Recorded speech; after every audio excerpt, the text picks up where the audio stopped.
Hi, welcome back to Keyhole State Park, where today we'll be taking a trip to the bottom of the lake.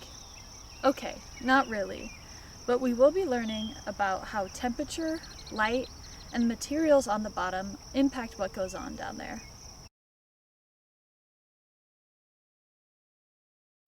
The first thing you might notice when you go to the beach is what kind of material is along the lake shore and along the bottom.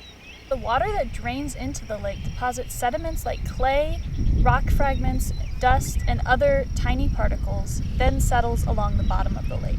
In the case of Keyhole, this whole area was originally part of a vast sea millions of years ago, which is why we have these giant sandstone bluffs around the shore.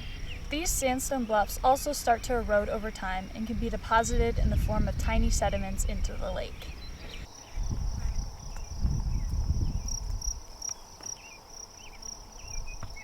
At the very bottom of the lake, organic matter like dead fish and plants sink to the bottom, where they're then broken down by bacteria, fungi, and other really tiny organisms. Once these organisms are broken down, they're then cycled back into the lake in the form of nutrients and sediment.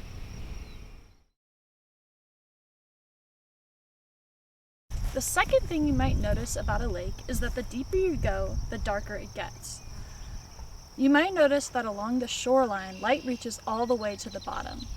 This area closest to the shoreline is called the littoral zone, and it's where plants and other algae can grow. As we start to get deeper into the lake, it can be divided into two zones. The top part of the lake where light still kind of reaches is called the limnetic zone, and it's where things like algae can grow without attaching roots to the bottom. Lots of fish will rely on this algae for food as well. But once you get below the limnetic zone where no light reaches, that's called the profundal zone. And that's the very bottom part of the lake where it's so dark that no plants can grow. And as we can see here, we have some fish, oh my gosh, that have come up to the surface to feed. And so they feed for insects and other plant matter along the shoreline.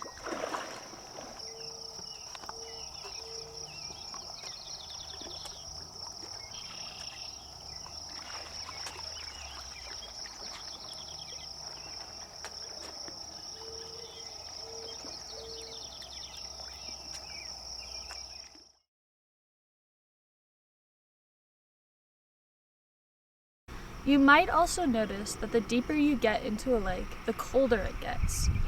And you might wonder why the warm water on top doesn't sink into the cold water and mix. This is because of a phenomenon known as stratification, where the cold and warm layers of water stay separate. The warm water on top is warmed by the sun, but the sun's radiation doesn't reach all the way down. The warm water stays on top because it's less dense than the cold water. So it's essentially like getting in a kayak and being able to float on top of the water because you're less dense than it. Depending on how big and deep the lake is, these layers might switch in the fall and spring. So, in the summertime, the warmest layer is on top because that's where the sun's heat is going. However, as it gets colder outside, the cold air starts to chill the top layer, and the bottom layer becomes the warmest. The process in which the warm and cold layers of a lake switch in the fall and spring is called turnover. Some lakes may turn over if they're deep enough, and some lakes may not if they're very shallow and small lakes. To illustrate the concept of cold water being more dense than hot water, I have here this plain glass of cold water, and then this glass of warm water, which is actually chai tea because I couldn't find food coloring. Delicious. So what I'm gonna do is I'm gonna take this piece of cardboard, oh gosh, I hope this works, and I'm gonna flip it upside down, oh gosh, and this did not go as planned. We're just gonna see if we can, uh-oh, that's not how it's supposed to go. So that didn't quite go as well as I had hoped. But as you can see, the layers are kind of staying separate. And apart from this little mishap that we've had, the hot water is staying on top of the cold water, because this hot water is less dense. Cool. Now I have to figure out how to clean this up. But if we flip it over,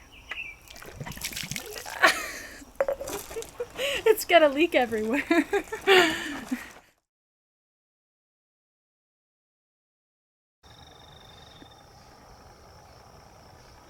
Today, we got to the bottom of what the bottom of a lake looks like.